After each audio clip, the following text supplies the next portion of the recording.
After waiting for what felt like an eternity for my prop shaft to be made, here we go, part 12 is with us. Will it drive? Well, before we get to the exciting part, it's time to do some fiddling around, and you're going to have to go through this like I did.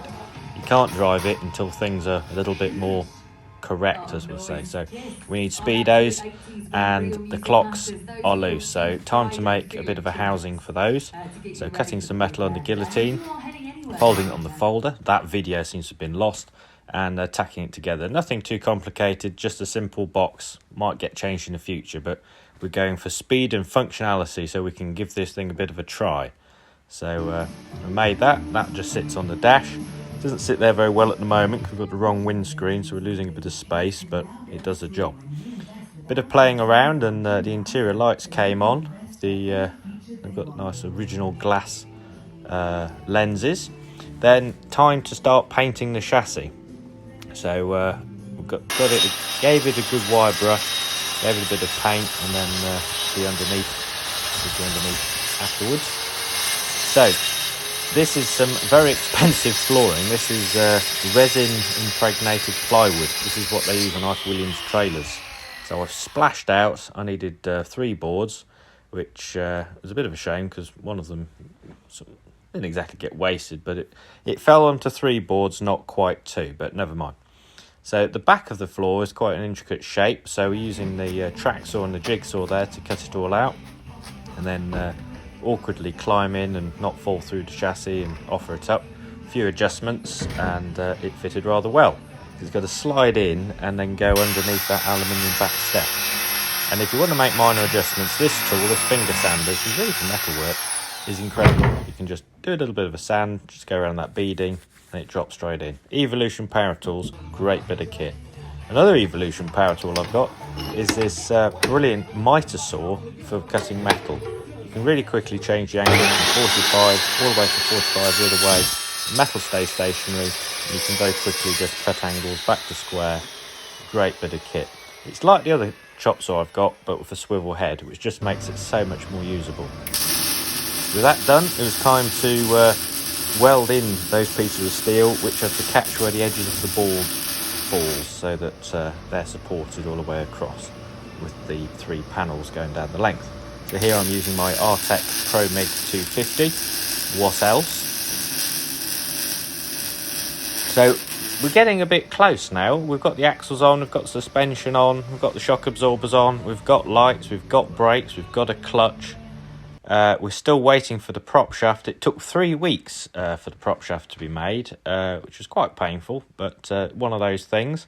It's pretty much the only part I've outsourced, and it took forever, which was very frustrating. But that's part of building things and working with people, is that you have to go with it. I've picked a time of year when everybody goes on holiday, so they've gone on holiday. What can you do about it? So there we go. There's the floor installed, and that really transforms the sense of space, and it also makes it a lot easier to work on it because you can actually walk through the van and get at the engine. So these are all the parts that have been under the bench for months, which I haven't used. So I've decided to clear them out from under the bench and put them in the lorry body up the top, make a bit of room. Then it's time to get it back on the lift and go and paint the underside of the chassis. And I think it looks rather smart with the gloss black underflooring and the paint. So the prop chassis is back. We've connected it up, backed it out of the shed, and it's time to jack it up and get the power steering working. Bloody, the pipe's the wrong way around. Now got power steering. So I had connected the power steering pipe the wrong way round, so we didn't really have power steering. But took change, and the steering is incredibly light. So there we go. There's the first drive. It seems to accelerate really pretty well. The brakes are a lot better than my Land Rovers, and the steering's nice and light. And the lock on it is incredible, which I did know the Nissan had a steering lock, but I forget. So bit of a test drive, see how it ran. Seemed to run pretty cool. You've got to check the water system's working all right, and all the other systems working all right, not chucking oil out or anything. So gave a bit more of a run round. Went and called in on Steve. He had a bit of a go. Seemed to quite like it. So here you go. This is the steering lock. Round in one. Don't think there is a vehicle that go round in one like that does. Well, apart from the Morris Minor. tonight on the Royal.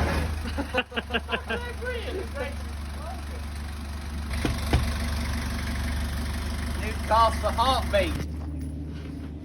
So what we did find is the steering was a bit vague at certain speeds, so we decided to adjust the steering box. Here in the ambulance, it's a bit warm, really hot, and pretty noisy. But other than that, it's pretty good.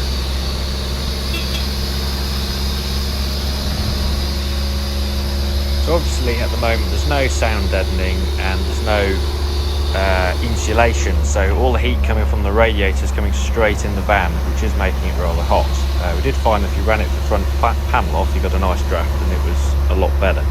So that all needs boxing in to channel the air, but I left it open because I wanted to be able to see what was going on and if we sprung any leaks or anything, and just check everything was working okay locally.